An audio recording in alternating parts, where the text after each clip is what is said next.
Hi Year 10. This really short lesson is for you to understand a little bit of the contextual information surrounding Charles Dickens and his writing, and what his upbringing was like, which we have discussed in class. Obviously, we don't need to know a whole biography of Dickens for our literature exam, but because we've got an extract, we need to refer to the wider novella, and using some information about Dickens's life and the themes that he saw or experienced are going to help us be better writers. So I'm just going to read a few snippets from the introduction of my copy. If you've got one at home, you should have an introduction as well. And that's a really fruitful place to find contextual A03 detail. Obviously, we want to use that judiciously.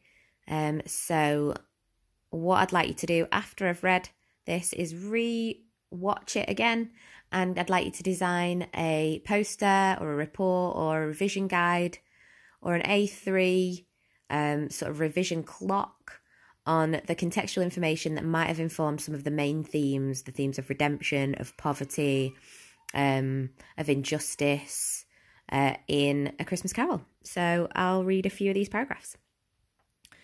No one first thinks of Mr. Dickens as a writer. He is at once, through his books, a friend. He keeps holidays with us. He helps us to celebrate Christmas with heartier cheer. He shares at every new year in our good wishes.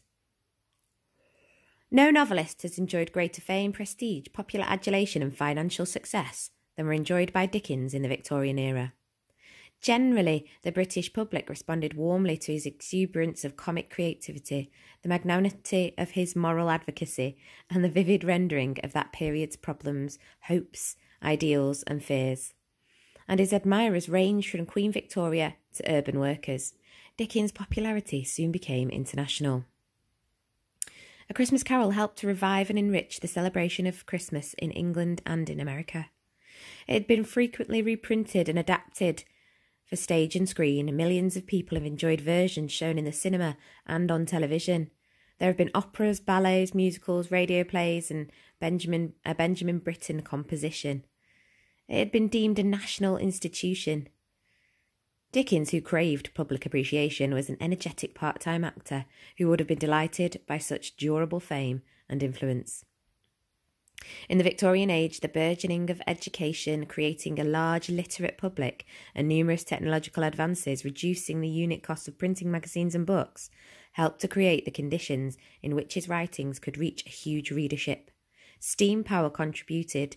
The rapidly expanding railway system facilitated not only the distribution of publications, but also his journeys for research and publicity. So it was the advancement of the Industrial Revolution during the Victorian times where that supported Dickens in his writing, but also came with huge implications for what he was writing about as well. So I'm just going to move on to a little bit about his literary characteristics. So he's got really strong characters that are allegories. They stand in for a certain type of people. By now, Dickens' literary characteristics were strongly established. These included emotional gusto, linguistic dexterity, rhetorical assertiveness, powerful moralising, didactic boldness, caricatural facility, sympathy with the poor, downtrodden and disadvantaged people, particularly with ill-treated children, fear of the anarchic mob, coupled with creative relish for anarchic havoc, fecundity and sentiment, tending sometimes to the insipidly sentimental, a fondness for the dramatic and the melodramatic, intricately contrived plots with unlikely coincidences, exuberantly visualised locations and graphic characterizations, and above all, an abundant imaginative virtuosity irradiated by magnanimity. So what we've got there is that a lot of his characters stand in for certain types of people and make comments on society. So if we think about any of the ghosts, really, any of the ghosts, including Marley, and in any of the staves, the ghost of Christmas Yet to Come, definitely the ghost of Christmas Past and present as well, they are didactic. So we've got this didactic boldness here, and that's one of our tier 2 words that means teaching or instructional. So if I leave this paragraph on now, and you can pause it here.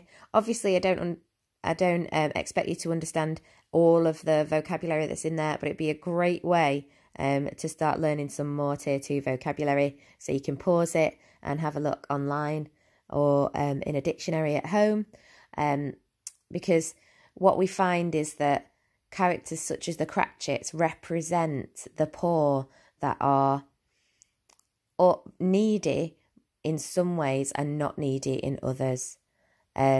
We've got here, he was particularly interested because he had lots of children himself, and he was particularly interested in the poor laws.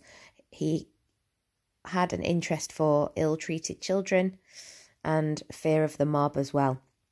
So we've got the characters of Ignorance and Want, with the Ghost of Christmas Present, where the Ghost of Christmas Present uses Scrooge's words against him, where he says, "Are there no prisons? Are there no workhouses?" to put these children in that are wolfish, that are scared, and that are quite haunting for the reader. So I'm going to finish off with a little bit of reading about A Christmas Carol itself, and it does do an extract from Ignorance and Want. And using this information, this is a really, really good source to do a revision poster for what Dickens was doing leading up to the writing and during the writing of A Christmas Carol. A Christmas Carol is gripping in atmosphere from the very opening. It has a strong, clear structure, and the story advances with accelerating momentum to its exuberant close. The structure is enriched by a sustained image contrast. Light, heat, abundance and community versus darkness, coldness, privation, and isolation. The name of Scrooge, the protagonist, has become a byword for cantankerous meanness and joyless, and his cry of "Bah humbug" has re-echoed, inflected ironically down the years. As usual, Dickens interlinks the notions of individual and social regeneration. Ebenezer Scrooge is not simply a grasping, gloomy employer. He also represents aspects of utilitarianism, that influential body of doctrines which, as Dickens and later the philosopher J.S. Mill saw it, overemphasised cold economic calculation and underestimated human sympathy. When asked to contribute to a Christmas collection to bring Christian cheer to the poor, Scrooge's response is, "Are there no prisons and the union workhouses? The treadmill and the poor law are in full vigour then." As the narrative of ordeals proceeds, the spirit of Christmas Present introduces the chastened Scrooge, a boy and girl who are meagre, ragged, scowling, and wolfish. The spirit exclaims, "This boy is ignorance, this girl is want. Beware of them both, and all of their degree. But most of all beware this boy, for on his brow I see that written which is doom, unless the writing be erased." "Have they no refuge or resource?" cried Scrooge. "Are there no prisons?" said the spirit, turning on him for the last time with his own words. "Are there no workhouses?" The political point is evident. The facilities provided by the public bodies are inadequate for the poor and needy, and unless more generous and humane provision is made, the outcome may be revolutionary violence.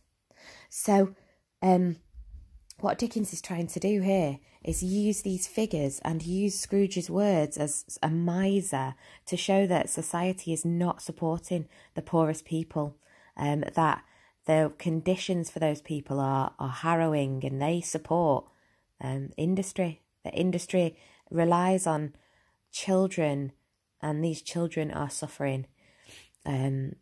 So yeah, anything that Dickens is writing and putting in there is not just waffle. It clearly has some political point to be made. So yeah, reread, re-listen. What I'd like you to do is create a poster. If you could also do some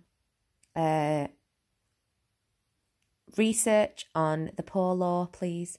That would be really, really good for your work. Again, drop any information that you might need or anything that you've done in the comments, or email me. I'm going to leave you on this section here. This is a little bit more information about when he was born, how he grew up, what it meant for his father, and how he suffered as a child and what that led him to.